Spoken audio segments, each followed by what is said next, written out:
Hello and thank you for coming to check this out. I'm in Final Cut and I have this ribbon style title. So our title is going to adjust automatically to changes in text length and with more lines added.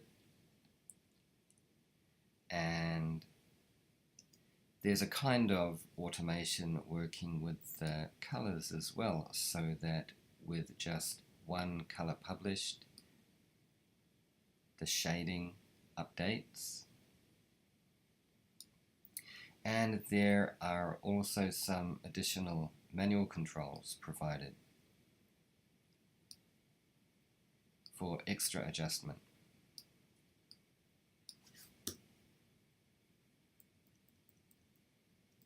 So even though this is a bit more complex than what we looked at previously, everything is done using the same basic methods that we have covered so far, except for one additional method, and that's what we're going to look at today.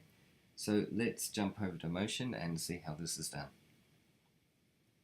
Here's the project file, and you can see that there's a lot more happening than we've done before, but everything in here comes from those basic building blocks. Hey, first of all, I just want to point out that I'm using the align to behavior a lot here, and that's not such a great thing for doing a tutorial because it's just not going to be the best use of our time to do this from the beginning step by step, because the more I use the align to just with my system here, the more my system's going to slow down, and that's not going to be very interesting for you to watch my system hit the lag constantly. So what we're going to do is just have a very detailed look at the project file. Remember that if you have followed the previous guides, not much in here will be new for you at all, because we've already covered those steps. But we'll look at all the different elements, and then we're going to look at the order that I set everything up in. And most of all, we're going to focus on that new method that I mentioned, which is going to be all about animating by these offsets. So previously we saw that we can animate in the link behavior itself by using the custom mix, but of course every link has offset parameters as well, and those parameters open up lots of other opportunities for automating your titles and making automation really easy. Okay, let's get started. I'll close up all the groups and let's run through them one by one before we get started with the details. So I have the text here, and the text has an image mask applied, and there's just a fade from the center sequence text applied here. So the text is up here by itself, and then all the other elements are in this group here.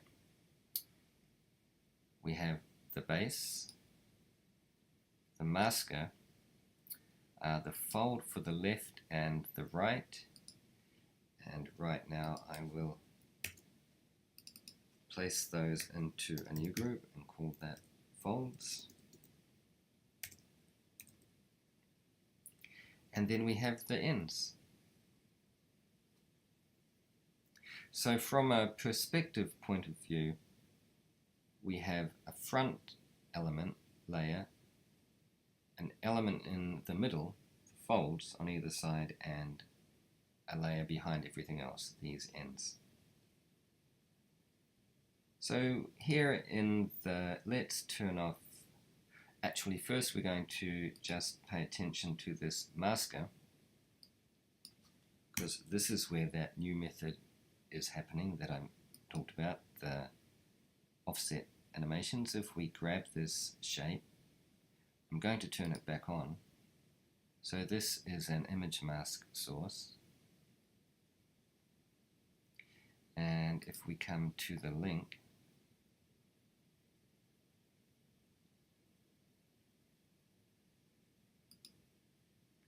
you can see that it's animated.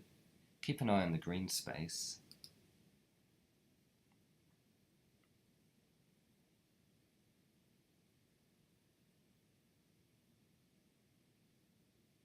So just from watching the green space, the animation there is made from this parameter here, and you can probably figure out what it's doing and how it's used in this graphic.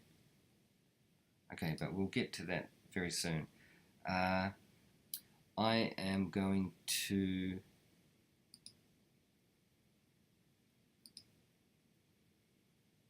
you can see that system lag that I'm talking about. What I'm going to do actually is I'm going to come here and search for Align To, and I'm going to turn it off until we need it.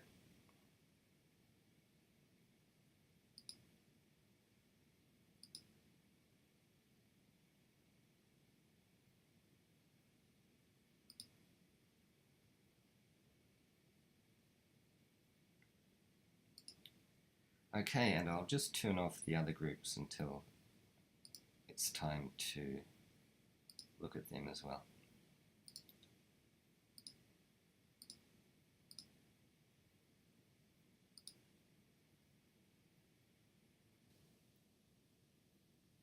So starting here with the base group, in there, this is pretty much what we covered in the first guide.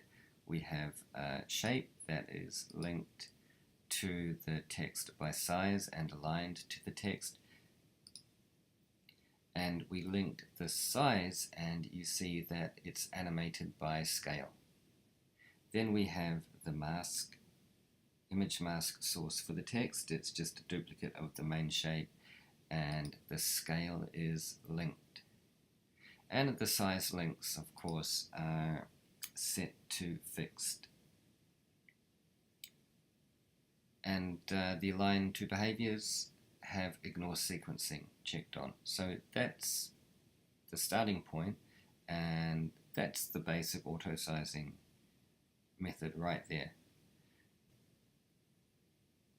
From there, I added the folds. So here in the folds group, I'll just turn off the left side and we'll look at the right.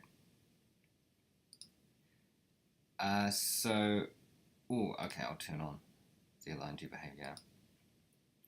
Alrighty, so we have a motion shape, and it's just, let's kind of set one up. We have a base shape, and then to make the fold, I have added another shape, and I've used the shear feature here, this Y shear, to squeeze it down into this style. Now we want the height of the shape to always adjust to the height of the base shape. So then I have linked the height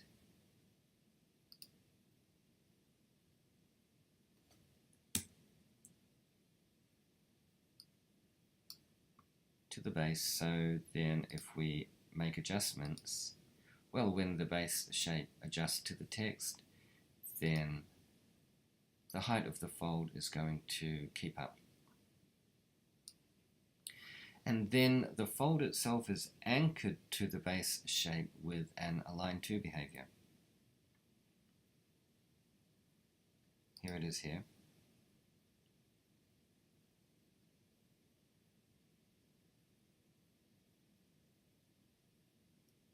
So you can see that the right side of the shape, the right edge, is aligned to the right edge of the base shape, so that when the base shape adjusts along the x-axis, it takes this shape along for the right. And I'm not going to add another align to, just to show how that's done. My system will lock up for about a minute if I do that. So that's the general idea for creating the fold that will stay anchored to the side and adjust for height as well. Okay, let's just get rid of these. So for the left fold, it's just a duplicate of the right fold, except that the align to behavior has the setting to just focus on attached anchor to this edge instead. Okay, from there, the next thing I did was set up the masker shape. Okay, I'll just clear this guide out of the way.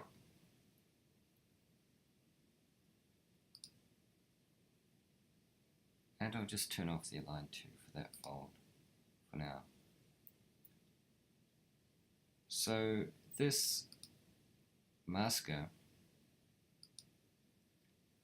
this is an image mask source that masks in the folds so that they reveal. I'll just turn that align to back on so we can see that. So you see the fold has an image mask applied, and this is the source. So the masker itself, it is linked to by width, it's animated by scale by this link to the main shape. So it will follow the animation of the main base shape, and it is also linked to the main base shape width. So it's going to animate out to the same parameters and the same area on the X as the base. But right here, this is the mechanism that makes this animation possible. So the width offset is keyframed to contract for, I think, 6 frames from 15 to 21. And as it contracts, it reveals the target of the image mask, which is the fold. So for the opening frames, it's going to match the area of the base shape, but then contract and reveal those satellites, which are the right and left side fold.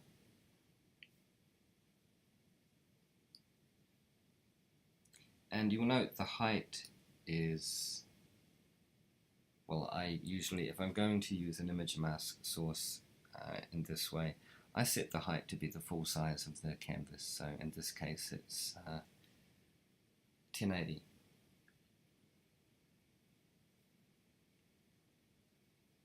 So from here, we set up the ends.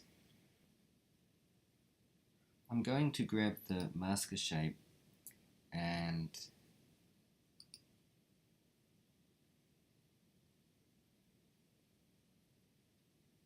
I'm just going to drop the opacity so we can get a good look at what is happening underneath. And I'll turn off the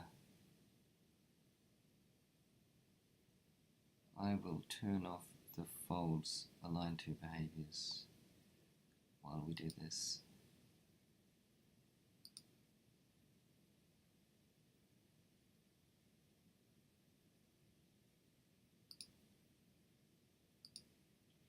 Okay, so right about here we should see, oh, because I haven't turned it on, let's turn on the ends group.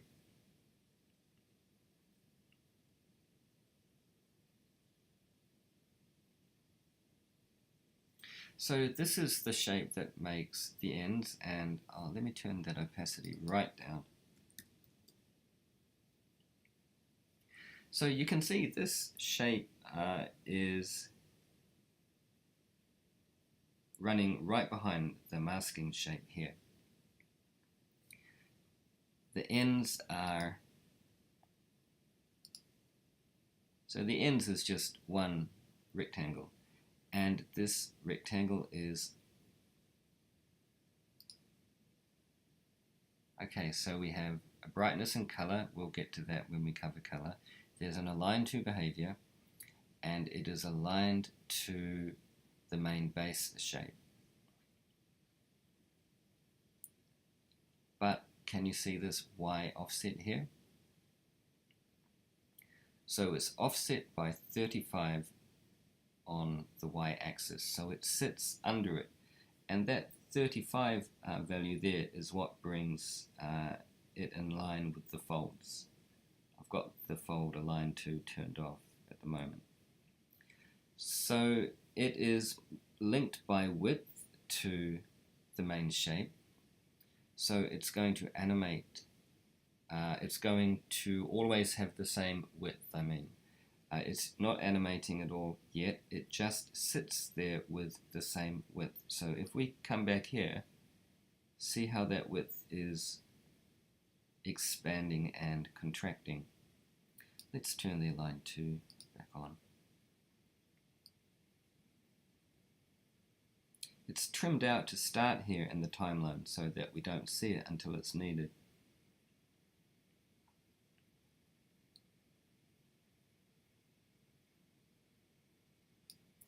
So it is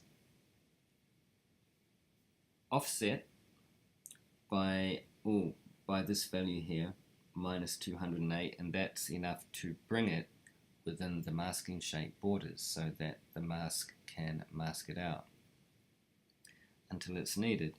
And then by animating the width offset, these ends can expand and be revealed by the same mask that just revealed in the folds as well. And because it's linked to the base shape, it's always going to keep up proportionally to changes in the base shape width. So if the base shape gets longer, it's going to always push those ends out to the same place.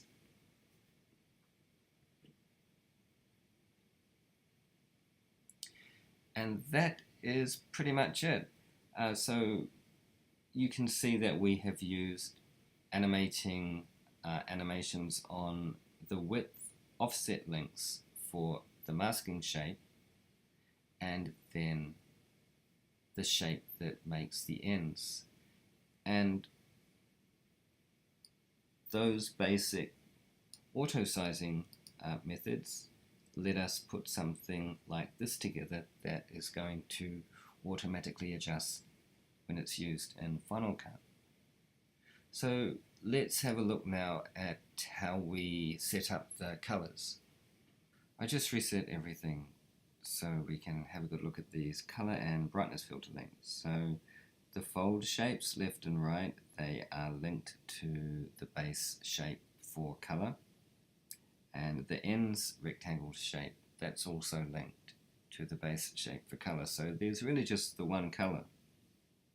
But then we have these brightness filters applied. So the folds have a brightness filter applied, and the brightness is there at 0.5. So if I was to adjust the value, you see we get a different tone.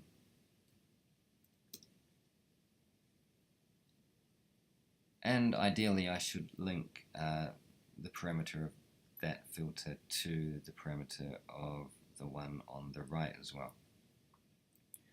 Then for the filter at the back, I think I have the brightness at 0.9, so we could even drop that down a little lower.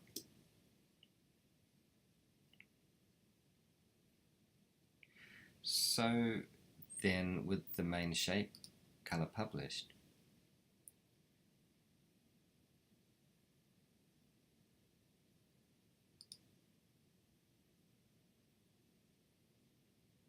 we should get an update of the colors and the kind of shading of the tones across the front perspective shape, the mid perspective shapes, and the back perspective shapes.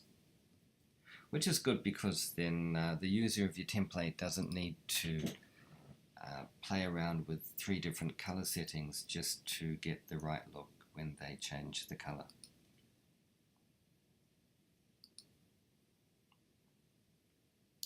So while we're here, we'll look at these two things that I mentioned before as well. So even though the shape is going to auto size and keep up with changes in the text, we're still providing these manual controls as well. So there's a control to adjust the width a bit more if you want, and a control to adjust the height a bit more too.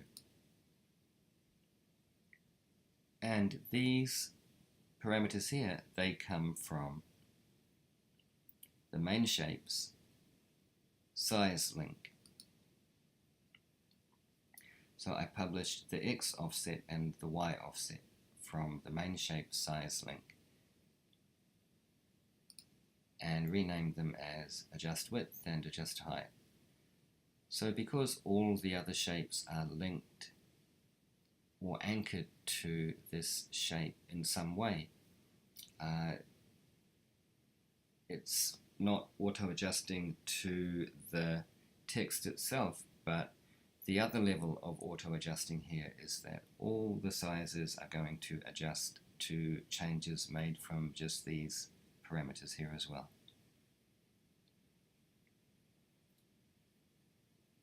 So there we are. Hey, I'm sorry about the pace of this guide. That align to behavior is an awesome tool to use in Motion, but it really can slow things down, and with the screen recording going on, that really contributes to it as well.